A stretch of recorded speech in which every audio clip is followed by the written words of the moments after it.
This chapter will detail infections associated with the cardiovascular and lymphatic systems. The cardiovascular system is made up of arteries and veins, which transport blood throughout the body, as well as the heart, which pumps the blood. The function of this system is to transport oxygen and nutrients to the tissues, and to pick up carbon dioxide and waste from the tissues.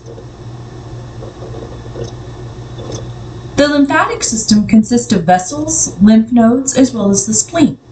This system is responsible for collecting fluid from the tissues, filtering it, and returning it to the cardiovascular system.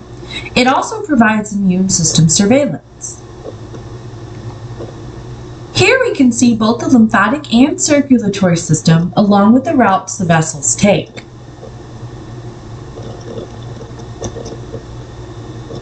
The cardiovascular system is protected from microbes because if a microbe gets in, it has the ability to reach every part of the body and every system. If a microbe is present, it's considered a systemic infection. Our blood contains thousands of white blood cells in just 1 milliliter of blood. We have both lymphocytes as well as phagocytes. Anytime you see anemia, it indicates a scenario where we have a microbe present in the blood, whether it be a virus, fungi, or bacteria. Septicemia involves bacteria actively replicating in the blood. Both the cardiovascular and lymphatic systems are closed systems that lack external access. In a healthy individual, we should see no microbes in these systems. The Human Microbiome Project has shown the presence of DNA of microbes in the blood. This could explain diseases where no cause has been found, or in those where it was believed to not be caused by a microbe. Again, there's no normal microbiota in the cardiovascular and lymphatic systems. Malaria has been an infection that we've seen for years. It is caused by a protozoan and targets almost half of the world's population each year. This disease has a 2-week incubation period, followed by symptoms like fatigue, body aches, nausea and chills, fever, and sweating. The patient goes through a cycle of these symptoms every 2 to 3 days as the red blood cells rupture. Anemia may occur as the patient can't transport oxygen efficiently. The organs may also enlarge and rupture. Cerebral malaria is a severe complication where blood vessels in the brain are blocked, which leads to decreased oxygen. A coma and death may occur. Malaria is caused by the protozoans Plasmodium vivax and P. ovale. In some cases, relapse may occur, as the liver may harbor these microbes for up to 5 years. 5 of the 200 species of Plasmodium infect humans, 2 of which you just saw. There are 2 phases of the malarial cycle. The asexual phase occurs in us, while the sexual phase occurs in the mosquito. The asexual phase begins when the mosquito injects saliva that contains anticoagulant in the capillary and injects asexual cells called sporozoites.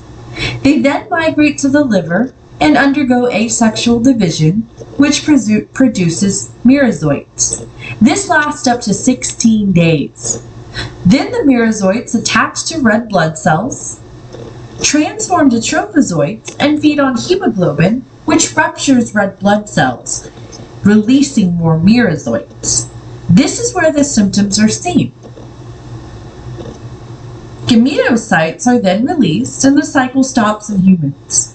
The sexual phase then begins when a mosquito draws infected blood cells.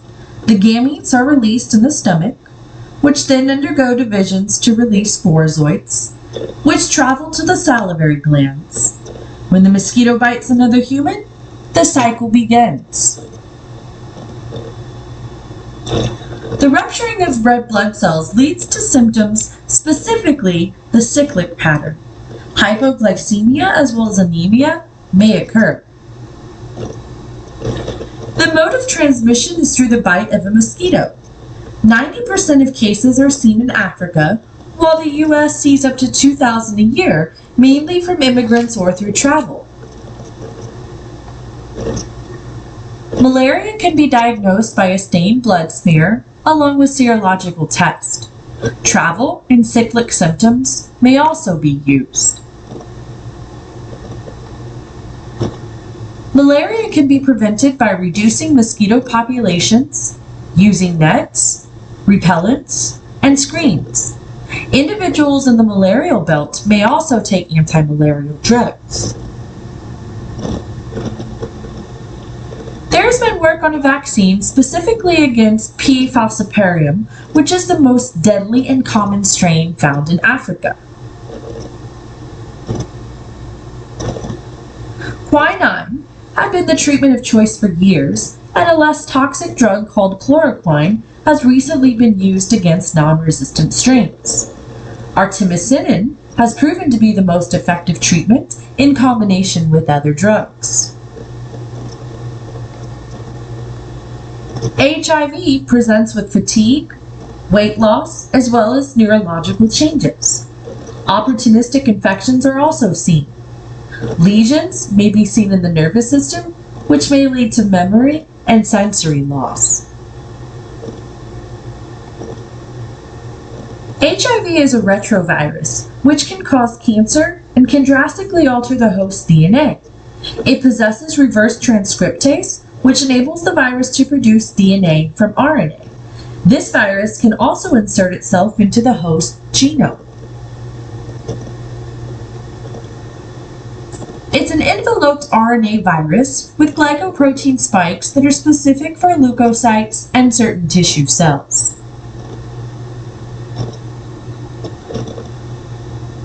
The virus enters mucous membranes or skin and travels under the epithelium.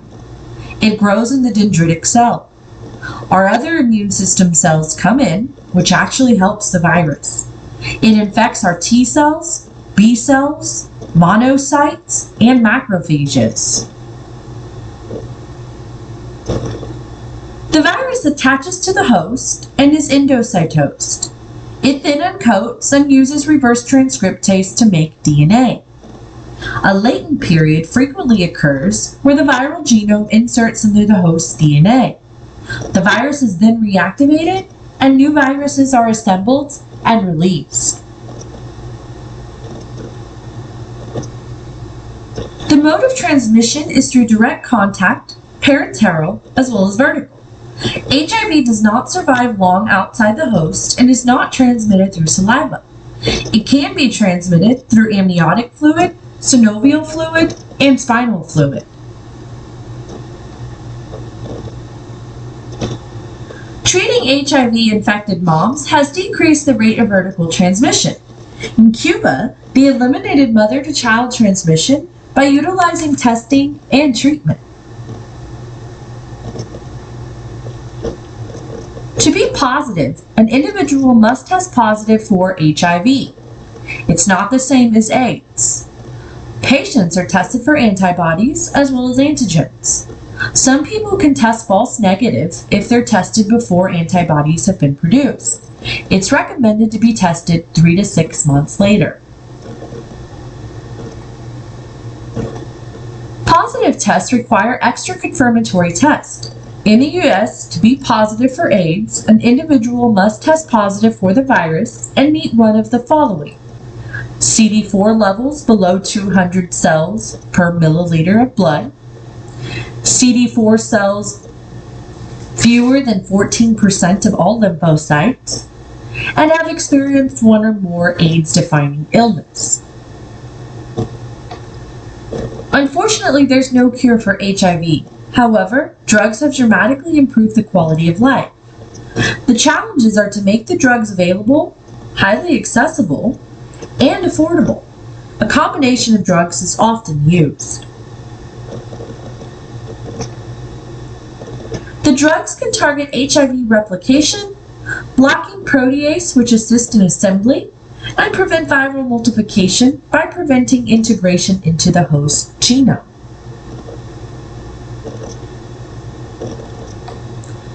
Endocarditis Endocarditis is the inflammation of the endocardium, which is the innermost layer of the heart. Typically, the valves are infected. There's an acute as well as subacute form. Surgeries have contributed to increased risk. The symptoms for both forms are the same, but acute has a sudden onset. Fatigue, fever, swelling of feet and legs, as well as the abdomen are seen. There's often anemia and abnormal heartbeats. Some patients exhibit petechia on their upper body and under the nails. Janeway lesions and Osler's nodes on the fingers and toes may also be seen. In subacute cases, the spleen may enlarge, and clubbed fingers and toes may be seen due to the lack of oxygen. In acute endocarditis, bacteria have become pronounced in the bloodstream and can colonize the valves of the heart, which can drastically affect their function, which can lead to death. Bacterial clumps, if you will, can also break off and block blood vessels and cause embolisms. Acute endocarditis is caused frequently by Staph aureus, although other bacteria like Strep pyogenes can also be the culprits. The mode of transmission is parenteral, by the bacterium directly entering the bodies through injuries, surgery, or drug use. Subacute endocarditis oftentimes occurs in individuals who already have damaged valves, which enhance the attachment of bacteria. Those who have suffered from rheumatic fever are more susceptible. The etiological agents of the subacute form come from bacteria like Strep sanguis, Oralis, and mutans, which can be found in our mouths. Our normal biota can also be a cause as well. The mode of transmission is endogenous transfer to the bloodstream from rough toothbrushing, dental procedures, or cuts. Antibiotics may be given to members of the vulnerable population prior to dental procedures. Septicemia arises when microbes are actively replicating in the bloodstream. Fever is a major symptom, along with altered mental state, shaking, and chills. Low blood pressure is often an indicator and is caused by the inflammatory response and frequently leads to death. The majority of causes of septicemia are bacteria like MRSA. A small percentage is caused by fungi, and oftentimes multiple microbes cause the infection together. Gram-negative bacteria release endotoxins which lead to an intense inflammatory response and drop in blood pressure. Gram-positive bacteria can also induce a similar response. The mode of transmission is parenteral, by IVs or surgeries. Abscesses may also cause septicemia, along with other infections like meningitis or pneumonia. Each year, there are more than 100,000 deaths in the United States. Septicemia can be diagnosed by a blood culture along with sequencing. Treatment is with broad-spectrum antibiotics until the identity of the pathogen is known.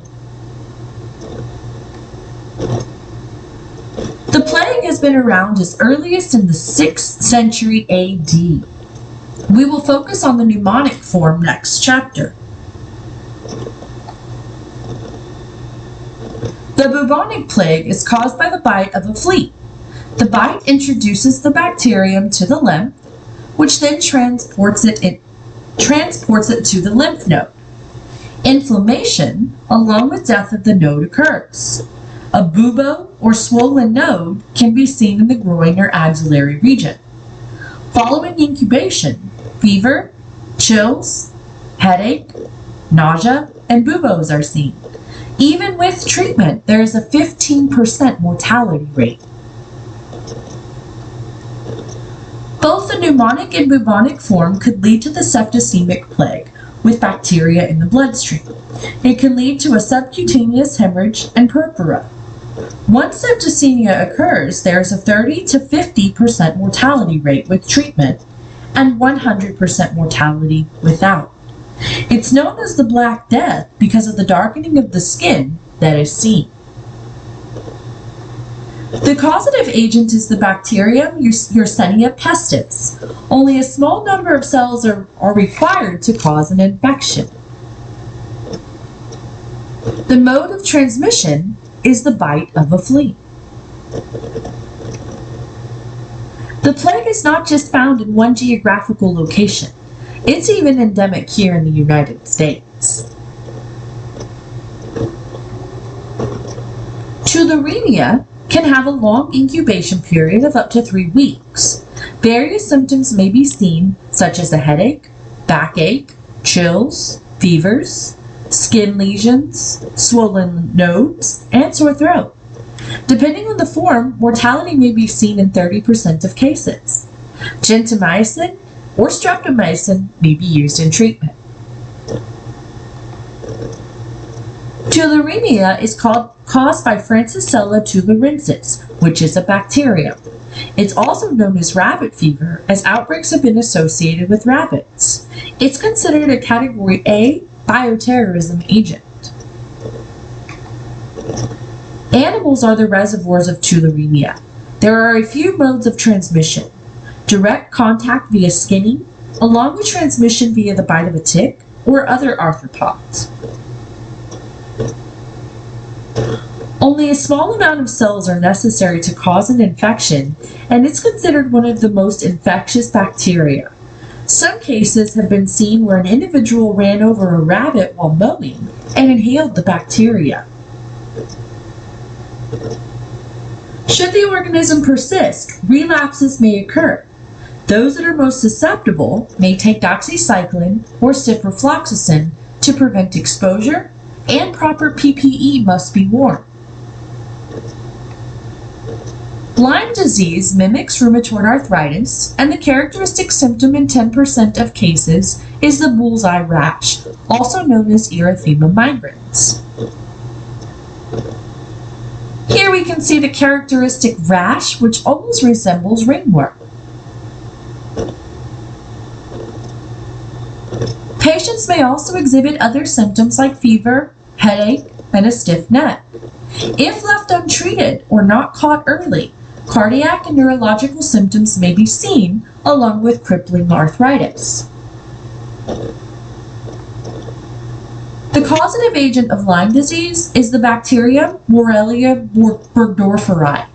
It has the ability to alter its antigens, which fools our immune system. It also generates a strong immune response. The mode of transmission is through the bite of a tick. In the first year, newly formed tick larvae are infected by feeding on animals that harbor the bacterium. They develop, and in the second year, the nymph feed on humans and other animals. They mature and mate on the deer, and the cycle continues. Diagnosis in early stages is based on symptoms and exposure to ticks. In the late stages, ELISAs and Western blots can be used.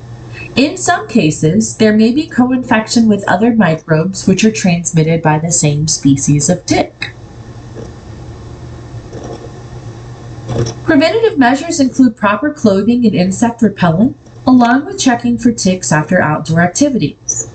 Doxycycline and amoxicillin have proven to be effective in treatment in the early stages, while ceftriaxone and penicillin can be used in the late stages.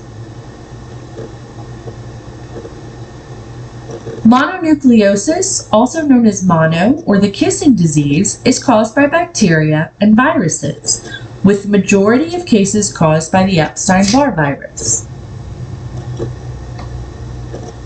After a long incubation period, sore throat, fever, swollen lymph nodes, a rash, and enlarged spleen and liver are seen. An increase in leukocytes and fatigue are also seen. More than 90% of us are infected with EBV and generally are asymptomatic.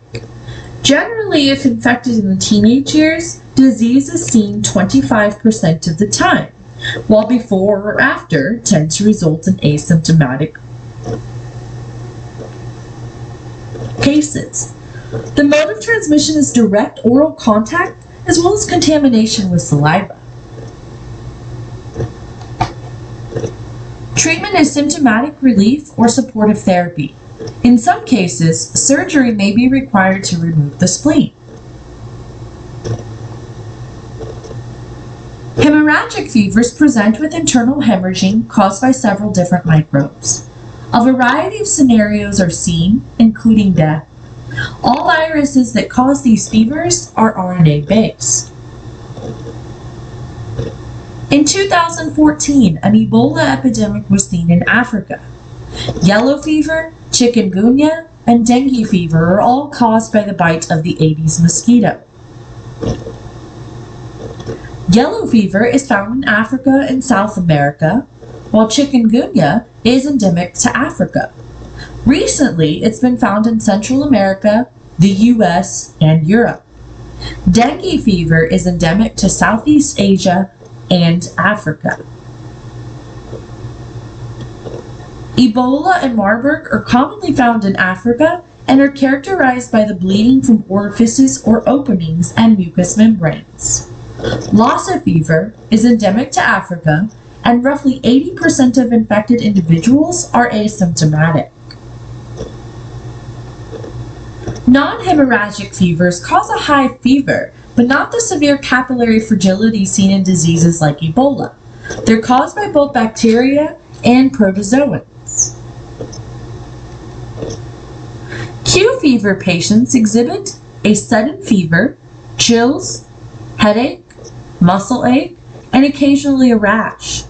Other diseases may complicate the infection as well. The causative agent is the bacterium Coxiella burnetii.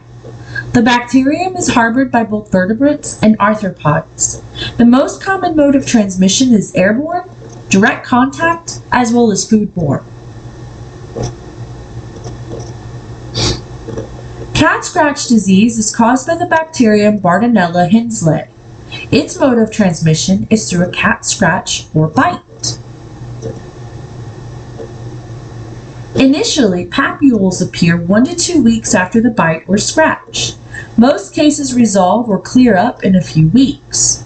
Azithromycin, erythromycin, and rifampin can be used in treatment. Rocky Mountain spotted fever infections typically occur in the spring and summer. The causative agent is the bacterium Rickettsia rickettsii, and the mode of transmission is via the bite of a tick. The initial symptoms are a fever that persists, fever, chills, muscle pain, followed by a rash that starts off on the wrist, forearms, and ankles. Initially, the rash appears as measles and then changes. If left untreated, lesions can lead to tissue death, which can lead to gangrene. The cardiovascular and nervous system can also suffer damage. Chagas disease is caused by the protozoan Trypanosoma cruzi. This microbe can replicate in muscle and blood cells, which causes the rupturing of the cells.